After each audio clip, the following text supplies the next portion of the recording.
Dre Greenlaw is back. 1 year, up to $7.5 million with the 49ers. Likely some incentives in that deal. But an old friend, after a year away in Denver, has re-signed with the 49ers after being cut by the Broncos. Also, this is an afternoon of big news. Bryce Huff is retiring from football, according to his Instagram page. The 49ers will be looking for a new Lightning Package edge rusher addition, and we thought that they might be looking for that, since it did seem that even if Bryce Huff wouldn't retire, it did seem that he'd be joining the Tennessee Titans with Robert Saleh. Could have been a trade right here to Nashville. There was also concern that Dre Greenlaw might sign here with the Tennessee Titans in Nashville because Robert Saleh loves him. But no, he's headed to the 49ers. That is right. So where do we start, Dre or Bryce Huff? I think we got to start with Dre. I mean, this is one of the more popular 49ers players in recent history of this Kyle Shanahan, John Lynch era, responsible for so many great 49ers memories. And he took a one-year vacation in Denver, and it's amazing how well it all worked out for the 49ers. They tried to sign him last offseason. They even flew out to his house in Texas, Kyle Shanahan and John Lynch, but they were unable to convince Dre to re-sign with them. So the 49ers instead benefited in the comp pick formula. It's something they've done better than any other team in the NFL over the course of this decade. 28 comp picks, a league-high 28 comp picks since 2020. Dre ends up playing for Denver, doesn't even get the 400 snaps last year as he dealt with a quad injury, tore his quad in the offseason. So it was really just a vacation year. He wouldn't have been of much use to the 49ers battling through what he did last offseason. And now San Francisco gets him back, and maybe they're going to get a fresh version of Dre Greenlaw back, since it has not been a high snap count for him. Take a look at Dre Greenlaw and Fred Warner. This is last year when Dre came in for the preseason game. Video taken by Matt Lively. Credit to him. The Freditor and Dre Greenlaw, a dynamic duo, so many good memories, and now Dre is back and he'll be competing. And I don't know if the 49ers get rid of D. Winters. I think that Dre, with his injury past, the fact that he's not played more than 363 snaps over the course of the past two seasons. In 2024, he was only at 34 snaps for the 49ers, coming off the tragic Achilles tear in the Super Bowl in Las Vegas. So I don't know if this is somebody that you sign that you can firmly count on to be your linebacker two throughout the whole season. I think that you need to keep that position insulated. And I think that you need to protect yourself with the contract. And I think that the 49ers probably have done that. The report is 1 year, up to $7.5 million for Dre Greenlaw. I would be shocked if there wasn't a large chunk of that is incentive based. And by that, I mean a certain amount of snaps needed for Dre Greenlaw to qualify for all of that money. I'm sure the 49ers have protected themselves, and I'm sure that Dre Greenlaw is excited to be back with San Francisco. And we've got the other video. Bryce Huff posted on his Instagram page that he is retiring from the NFL. Let's hear here from Bryce Huff himself. That led me to San Francisco, where I was able to reset in the system. I understood with the group of guys I respected. We battled through injuries, fought our way into the playoffs, and gave everything we had. So that is Bryce Huff talking about his entire NFL career. The video itself is over 3.5 minutes long. It is on Instagram. I don't want to play it all right now. I did tweet it also, all 3.5 minutes, so you can go and watch Bryce Huff's retirement video, but it obviously leaves the 49ers with a hole at edge rusher. But as I did say, there was no guarantee that Bryce Huff was going to be on this team this year, even if he did continue playing. So a lot to digest, a lot to unpack here. Why don't we go ahead and share the window of the 49ers depth chart? Here we go. And now we can re-add Dre Greenlaw to the depth chart. This is fun. A year ago at this time, the 49ers were unable to re-sign him. He went to the Denver Broncos, so we did not have this opportunity. And now you guys can all gather around, be here for the re-edition of Dre Greenlaw. Already over 1,300 of you. We haven't even been live for 5 minutes. This is really, really fun. Okay, so Here we go. We are looking at the middle linebacker position with the Predator or the Fredditor, Fred Warner. And now we look at the weak side linebacker position. Now, Dre Greenlaw, when he is healthy, is a starter. So we can go ahead and move D. Winters out of that starting role, and we could put Dre Greenlaw right in there. And we got to classify him as a free agent signing, which is crazy. He started his career with the 49ers as a 5th-round pick in the 2019 season. As a rookie, Dre Greenlaw delivered big, and he was a Seahawk killer as a rookie. Remember, even the game the 49ers lost against the Seahawks in that 2019 season on Monday Night Football, they probably should have won that game because Dre Greenlaw intercepted Russell Wilson at the goal line in overtime and returned the interception a good 50, 55 yards down the sideline. Unfortunately, the 49ers had a backup kicker at the time, Chase McLaughlin, and he kicked it into the tunnel when he tried to win the game in overtime. But never mind that. Moving forward into not the postseason, but a game that meant as much as a postseason game. Week 18, or I guess it was still week 17 at the time because the season was shorter. Dre Greenlaw had that epic stop against Jacob Hollister at the goal line. I mean, with a millimeter between Jacob Hollister, the football, and the end zone. It was the difference between the number 1 seed and the number 5 seed for the 49ers. The game essentially had as much on the line as 49ers Seahawks in the regular season finale this past year at Levi's Stadium. Obviously, Seattle was able to win that one. But Greenlaw etched his name into 49ers lore with that play. He did a bunch of other good stuff for the 49ers over his time with the team. But the first stint ended tragically when he tore his Achilles running out onto the field at the Super Bowl in Las Vegas against the Kansas City Chiefs. If the 49ers don't see Dre Greenlaw suffer that horrific freak injury, I, to this day, maintain that they would have a 6th Lombardi trophy in the case, and maybe they'd have 7 already because maybe 2024 goes differently as well, right? That all slid out of control. But Travis Kelce hadn't done anything. And Dre Greenlaw, over the first couple possessions of that game, this was early in the second quarter when it happened, but over the first couple possessions of that game for Kansas City, Dre Greenlaw was the best player on the football field. He was flying around. He was on one that day before he tore his Achilles. And then, unfortunately, everything's changed. And Travis Kelce and the Chiefs, I think they delivered 9 or 10 catches into the coverage of Oren Burks, who replaced Dre Greenlaw in that game. They obviously picked on that 49ers weakness and they won in overtime. So I think it's not hard to make a convincing argument that had Dre Greenlaw been able to stay healthy, if that freak Achilles tear hadn't happened, 49ers would have won the Super Bowl. But now they have a chance to repair things. Dre Greenlaw is back for San Francisco. Mike says, is Jed still not opening his checkbook? I mean, that was the biggest crock of crap that we had heard. I'm glad that you guys are all tuning in and watching a legitimate channel with actual facts. People talking about the 49ers not spending, not wanting to spend. They set a franchise record for spending last offseason already.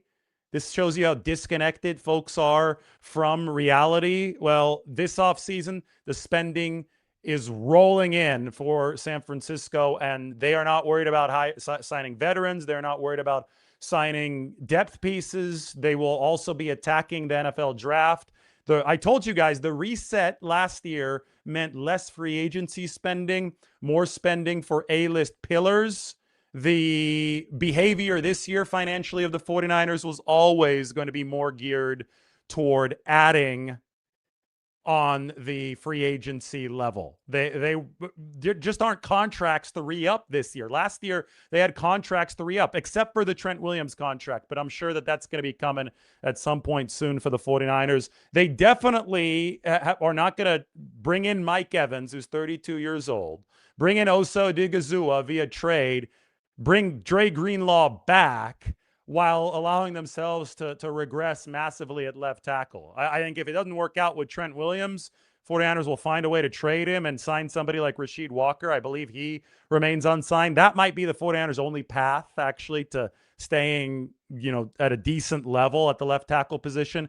But you cannot allow that important of a spot to regress when it's clear that you are bringing in ready-made Super Bowl talent, like veteran guys who aren't coming to develop. These are guys who are coming in to win football games. We heard Mike Evans talk about that today. He believes the 49ers were one piece away from winning the Super Bowl last year, and Mike Evans believes he's that piece. And I would agree with Mike Evans, because the healthy 49ers, or the mostly healthy 49ers in 2025, went on the road and beat the Seattle Seahawks, who ended up being one of the more dominant teams in NFL history. We saw the run that Seattle went on.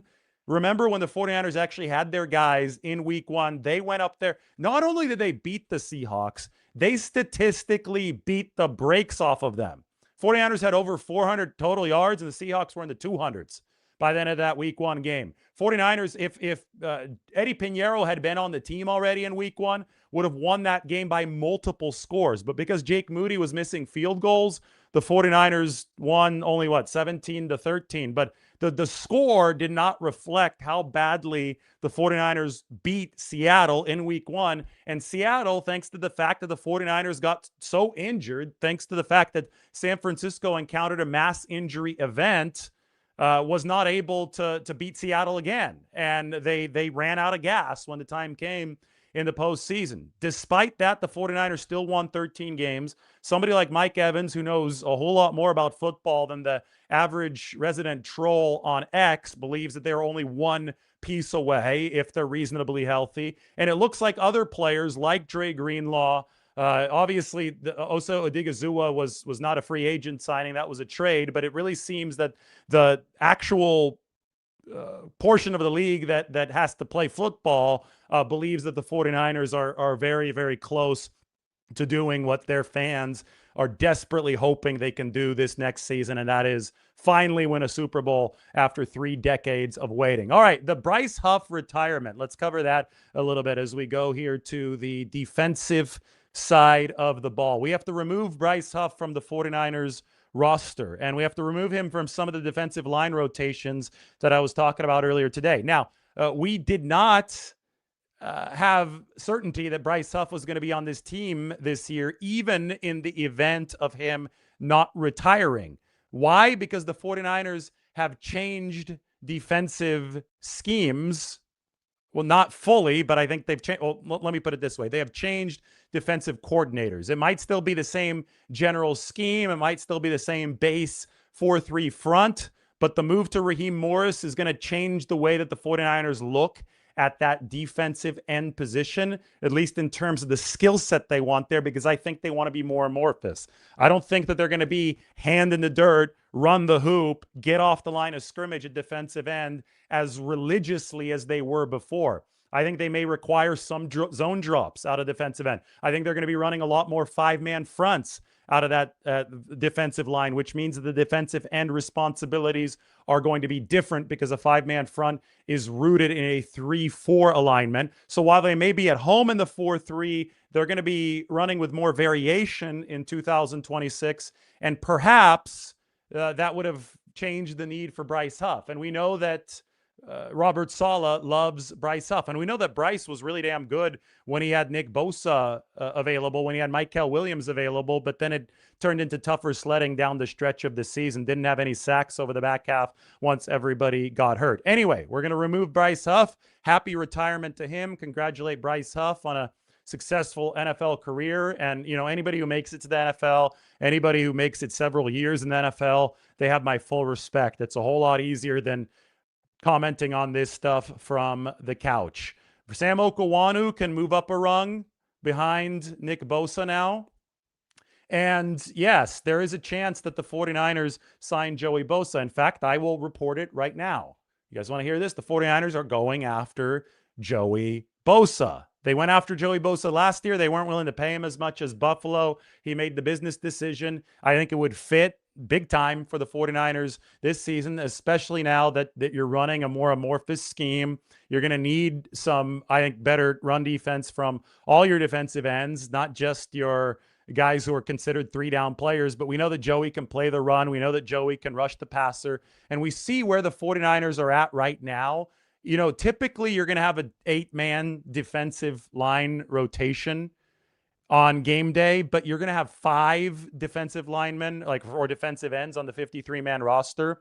If the 49ers can upgrade the Okawanu spot with Joey Bosa, I mean, that would be epic for San Francisco, because then you could also insulate yourself against Nick Bosa and some potential delays in his recovery. He is coming off of an ACL. The two Bosas can really insulate each other, right? Because Joey Bosa's had some injury troubles in his career, although I will have to say that he played a healthy season last year for the Buffalo Bills. Either way, I do think there's room for at least one other edge rusher here, especially since Mykel Williams and Keon White on the other side are more of the Eric Armstead type. They're the type that's going to slide inside when necessary, right? They're the edge setters on base downs and the interior rushers on passing downs in an ideal situation. So you can still use more standard defensive ends on this team. Of course, you're looking way stronger at defensive tackle now that you have brought in Osa Odigizua. And why don't we move Garrett Wallow's name right here into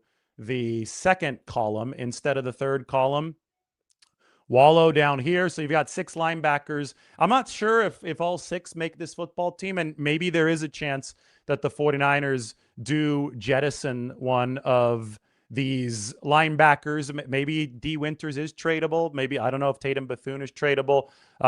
Wallow might be playing that Luke Gifford role, which is a heavy special teams role that the 49ers had from Luke Gifford last year, who was also a backup linebacker. And I'm sure there's a lot of questions about Nick Martin and what he might be able to bring to the table.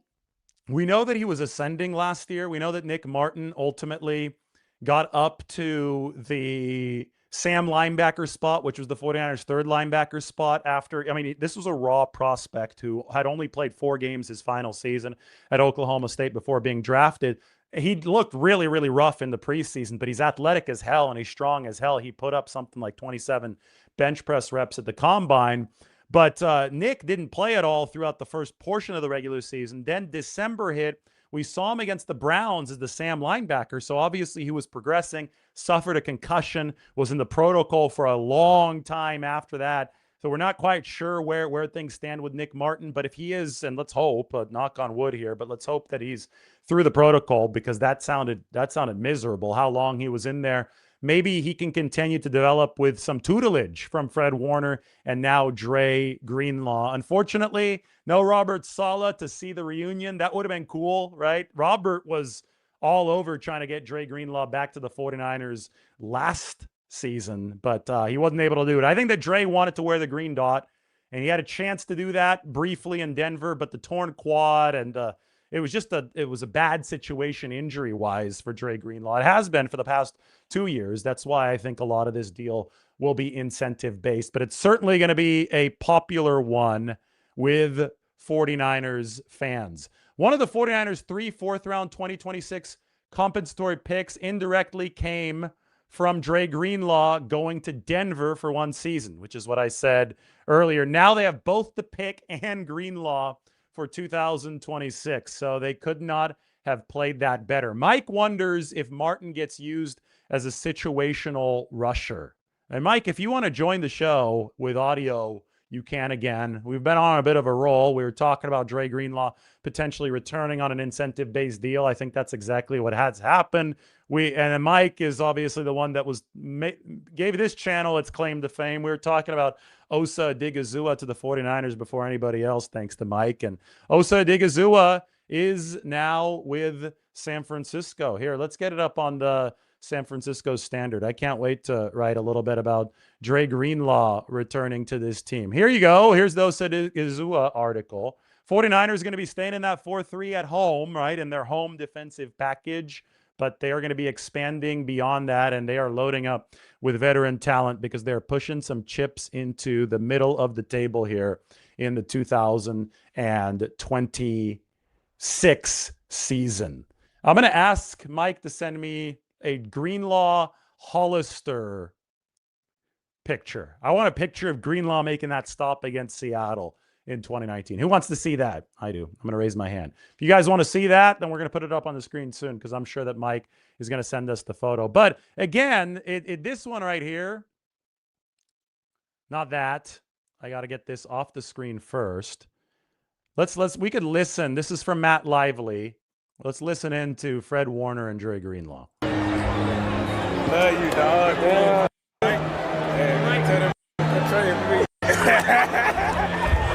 take your ass out right now. Come on, man. I'll take you out right now. I'll be the best in the world. Isn't that good? And now they're teammates again with the 49ers. All right, Mike has come through as he always does.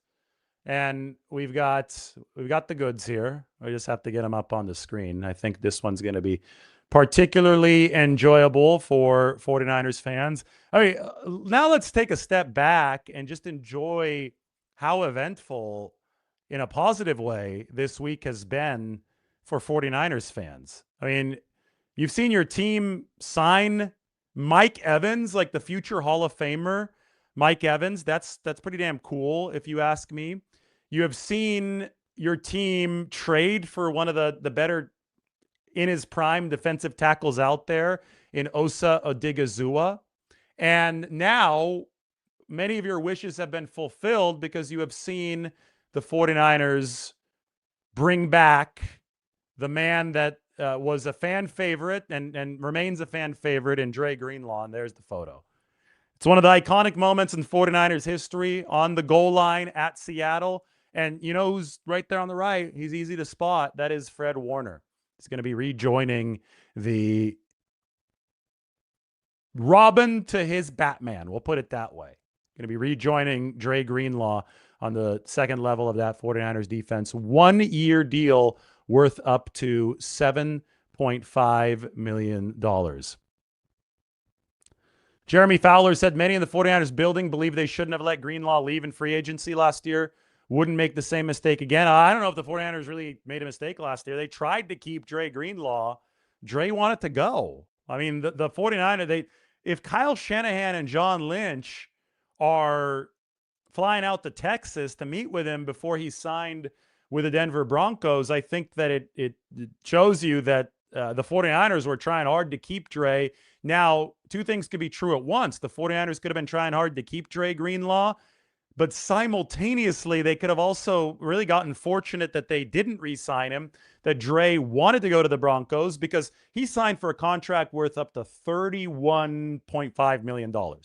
Dre Greenlaw only ended up making $10.5 million of that contract. It allowed the 49ers to stock up on the comp picks. It was a big, big part of that formula last year. And now they get him back anyway at a much lower rate. I mean, we're talking, again, I'm sure $7.5 million has got some incentives included, given the fact that Dre played, I think, only 363 snaps last year and only 34 snaps the year prior coming off the Achilles with the 49ers. So you get the best of both worlds. You get the comp pick boost that they are going to enjoy in this coming draft. We'll see who they pick with one of the 3 fourth-rounders. I can tell you that the reason the 49ers were surprised with 3 fourth-round picks instead of 2 4s and 1 5, or maybe even the reason they've got 3 comp picks to begin with is because Dre Greenlaw did sign with the Broncos and not the 49ers. It factored into that compensatory formula. So ends up being a win-win kind of situation for San Francisco. That Hollister, Greenlaw, Fred Warner picture, though, is an absolute classic. You can go ahead and enjoy that right there. I'm going to answer some questions. Let's go for it.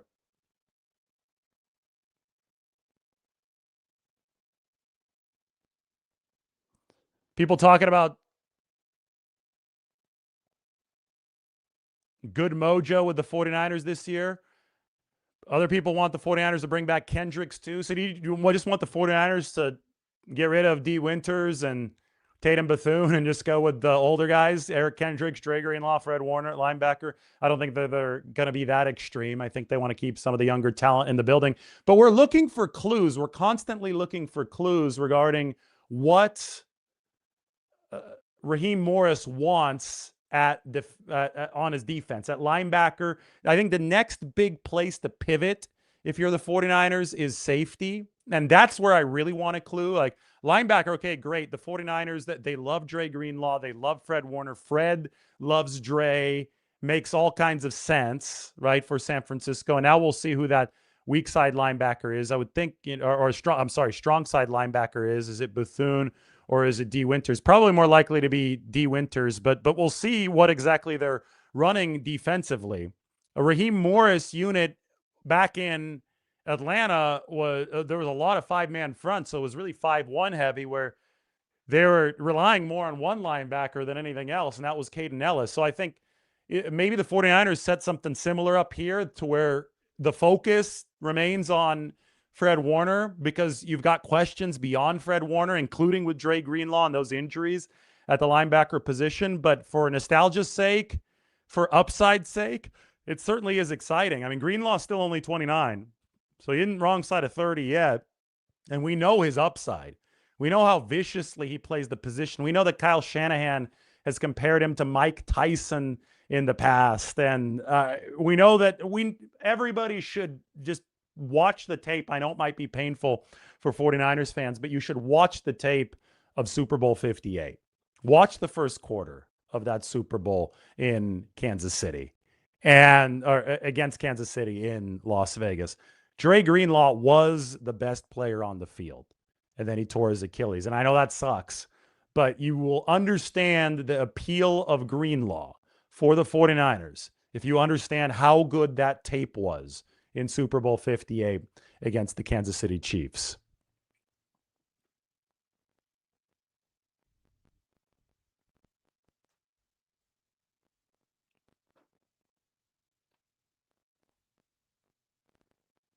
I am looking at some of these questions here. Where do the 49ers go with Huff retiring now? Well, they might have traded Huff anyway. I think they're still interested in adding edge rushers.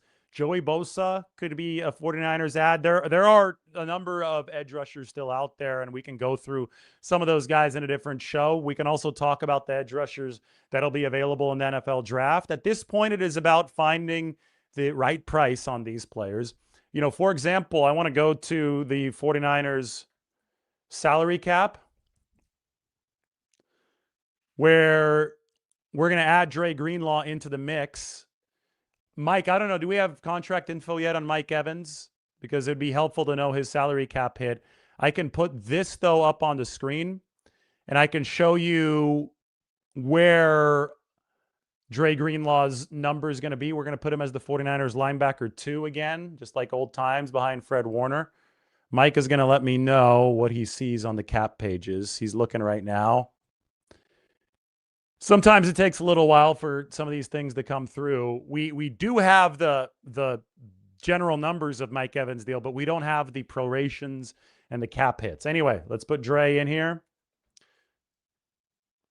And it's a $7.5 million total value deal. I'm going to assume that they got him at a cap hit of about $3 million this year. And we can put a couple more decimal points on that. If that's the case, the 49ers are down to $4.2 million in salary cap space, which is not a whole heck of a lot. And if that's the case, then they're going to have to restructure a contract or finally finish Trent Williams' deal, because that can lower his cap hit by about $15 million. That would be my estimation. And it could open the door up for some other signings. I mean, you're going to have to sign Thomas Morstead, the punter. That might take $1 million or $2 million of salary cap space. Look, you're starting to run a little bit low now. So the 49ers are doing a lot of spending, but we do know that they have these restructures in their back pocket. Going to be really, really fun to see how the 49ers continue building this team. On the whole, for San Francisco, by the way, if we go to the 90-man roster, you are looking at 67 spots now taken up for the 49ers. Same amount as earlier, because Bryce Huff is no longer on the roster, but the 49ers have essentially replaced his roster spot with Dre Greenlaw. So they need a little bit more juice, I think, at the pass rusher position. And they obviously now look to be set at linebacker, but they may even be removing somebody at linebacker. We'll see if there are any outgoing moves for the 49ers, or if they just roll with this group of 6 as their 53-man projection heading into the offseason. Remember, Jalen Graham and Milo Eifler are still on the team, but I project them to be practice squad guys at best. But we shall see. Both of them in the building already to end last season.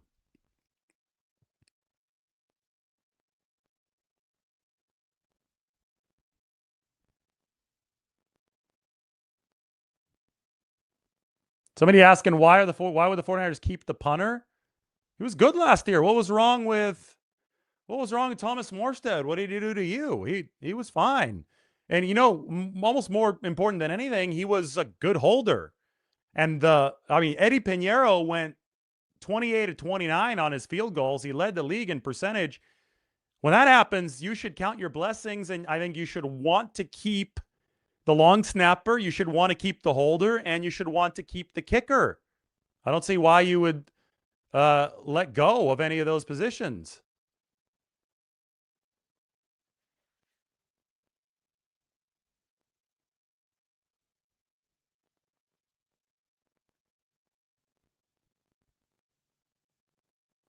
I think the 49ers will be keeping Mac Jones in all likelihood. I see the question here, or the advocacy for that. The 49ers are pushing some chips in for this 2026 season. That is very, very apparent at this point. I want to talk a little bit more about the Bryce Huff situation and defensive line rotations for the 49ers. Here, I posted this a little bit earlier today, so we should get it back up on the screen right now because Huff is not going to be part of this, obviously, anymore. It was a screenshot that I got earlier today, so I am retrieving it now. We'll pop it open on the screen.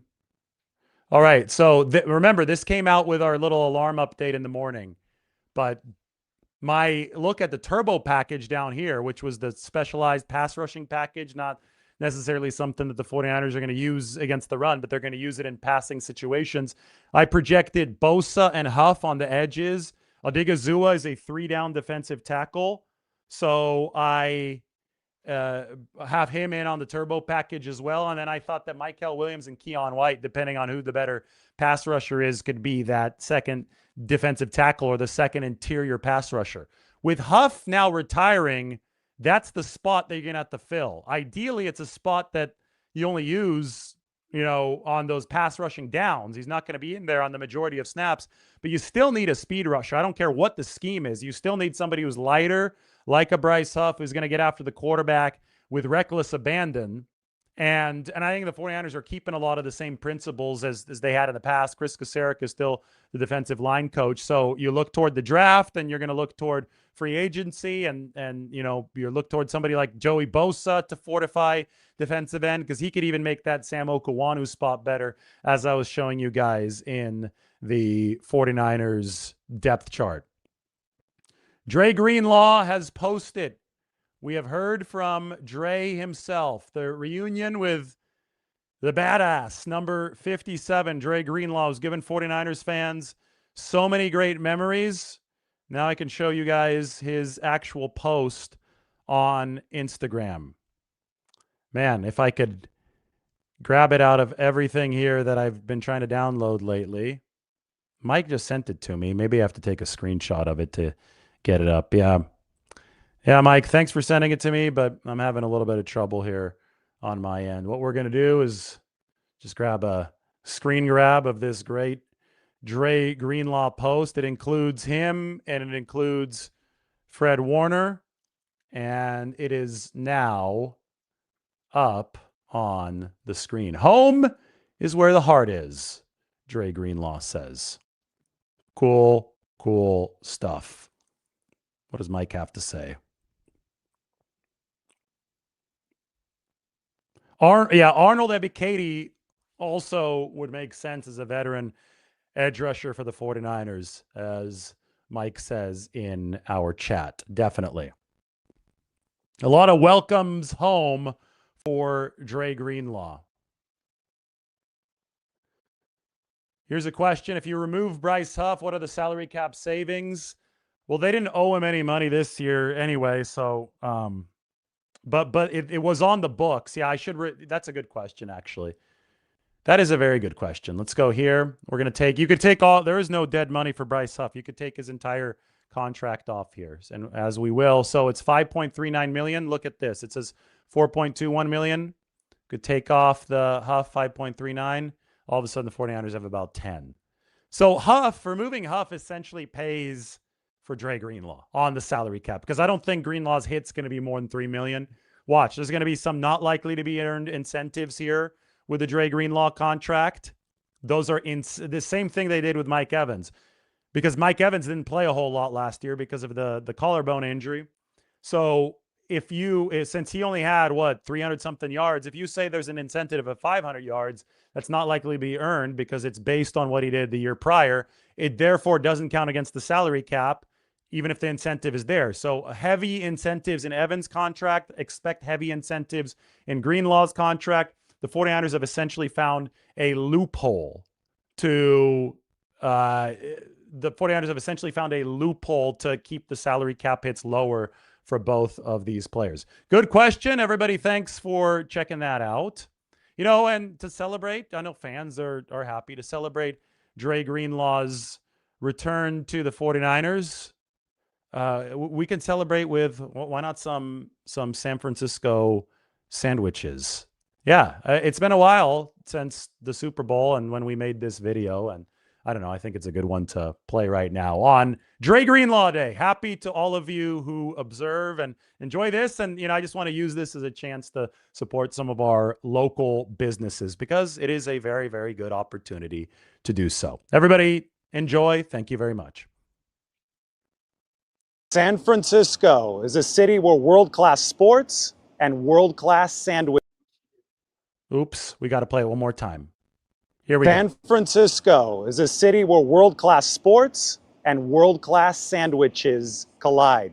And nowhere is this convergence more evident than where I'm sitting right now. The M Stop out in Balboa Park, home of this beautiful mural and home of some of the world's best sandwiches. In fact, I'm about to make the case that San Francisco is the best sandwich city on this entire planet. I'm here for 14 hours a day, and I put love into every 14 hours of it, I feel like San Francisco is also saturated with delis, but like phenomenal delis. I think every deli here is a hit. Like, it's very rare you're gonna walk into a missed deli here in San Francisco. And I think it just kind of goes with, like I said, the breads that we have out here kind of differ from everywhere else. Dutch Crunch is actually called tiger bread, and it comes from the Dutch people, and they call it tiger bread, and it's rice paste on top of a French roll that creates this crunchy kind of product. And yes, it's pretty, besides where it originated from, San Francisco Bay Area has really made a name for Dutch Crunch. Dutch Crunch, Bulgogi, worlds collide. David today chose the T-line, and the T-line chose David. Whoa, sexy sandwich. I think I could do it with my eyes closed. I wish I was a cow, just kinda because cows have speechless. 3 stomachs. 1 sandwich for every stomach. San Francisco in itself is a great food city. It has fantastic chefs, and a lot of chefs have strived to come up with a more casual atmosphere type of dining experience, and I think sandwiches cover that piece pretty good here. Across the town in North Beach, Elias, who used to own a fine dining restaurant, now has a sandwich spot, and it features some of the most gourmet sandwiches you will find in the entire nation. Because of my background, because of me running many restaurants, I got to enjoy having my specials here. Or people like you just make me something, and I just, right in that moment, I can create something fantastic. I do get up every day at 4:30, and I leave home at 5 to go to the produce market. Quality ingredients, like you gotta use super high-end olive oil. That's what makes a sandwich. My dad's family are olive farmers in the Middle East. Oh, really? Yeah, and so I actually just got 25 gallons of olive oil Casual. imported over here. Yeah. So I get That's it so cool. every year I get about 50 pounds of olive oil shipped over. Working with the ingredients, your mind wider, and about how to put things together.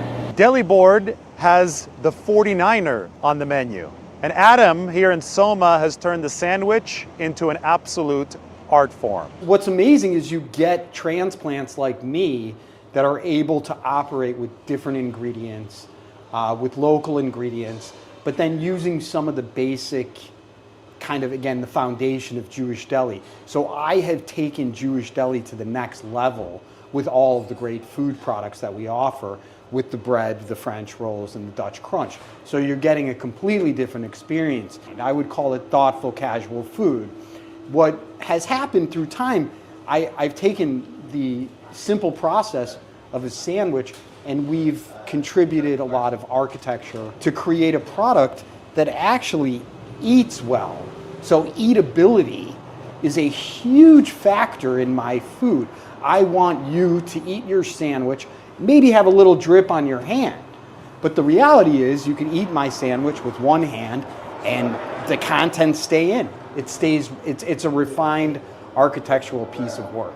Ike's, who's the godfather of all sandwiches of San Francisco, now has 100+ stores. We sell 3 million of these a year, and we sell like 3.1 million menage a trois a year. He got started in the 2000s back in the Mission District, and he has now exploded nationwide. His sandwiches are named after convergence of celebrities and Bay Area athletes. And he got started at the height of the internet age. We were the most reviewed restaurant or item, anything, in the history of Yelp. It's like a West Coast sandwich. And when somebody asks me about what that means, I go, we focus on the sauces, the melding of the creativity of the actual sandwich build. The bread is like the front. The bread and the sauces are the forefront. We've had Steve Jobs, we've had Steve Wozniak, we've had Mark Zuckerberg, we've had Elon Musk, we've had Jack Dorsey, Jeremy Stoppelman, like all these greats, Jensen Wong. I'm from San Francisco, so a Golden Gate Bridge should have a sandwich and stuff like that. So I started thinking in that term. It's like I like Barry Bonds, like Joe Montana, Jerry Rice. So we create a sandwich through the Giants with Tim Lincecum. He designs the sandwich, like hand created by Timmy himself. I would love to do a Brock Purdy sandwich, but I want him to come in and collaborate on the sandwich with me. I want to make sure he loves his sandwich. This is our halal tri-tip. Smoke it for 4 hours every day. So I think that is actually what separates San Francisco from a lot of places is we care about what goes into the sandwich. I think that's why I've kind of found my way into success is I just kept super clean ingredients, just kind of followed the rule book and just care about what I put in there. You're not getting a $7 thrown together turkey sandwich. This is it's my pride and joy. I like to say this is my home. And home is my home away from home. The Super Bowl is in San Francisco this year. Joe Montana, Jerry Rice, both of those guys riding the train here at the M Stop. They've won their share of Super Bowls. Notice that there are empty seats left on the train. Brock Purdy, Christian McCaffrey, Fred Warner can get it done for the 49ers. Maybe they too will be on the train here at the M Stop. I also think that might mean free sandwiches for life. Our first celebrity was Robin Williams, and he waited in line, and we were like, oh, you don't have to wait in line, because the line was like 2 hours long back then. And he was like, no, I want to do it. I want to like be in the line and experience the Ike's experience. So he waits in line, gets the same sandwich every single time he ever came in. He waited like 3 hours for his food. It was a great time. If social media existed in 2008, maybe 2009 it was, we would have been like the most viral, like we would have been viral that day because he did like basically a 2-hour stand-up gig presentation in line. Ike's is the original San Francisco sandwich pillar. Deli Board might be the most gourmet-less sandwich. Well, that's San Francisco through and through with the very, very best ingredients. And the M Stop really binds everything together with its focus on all those sports teams, the murals, the public transportation. Those are my Mount Rushmore of San Francisco sandwiches. But this city still has so much more to offer beyond those four. So there it is, San Francisco, the best sandwich city in the world.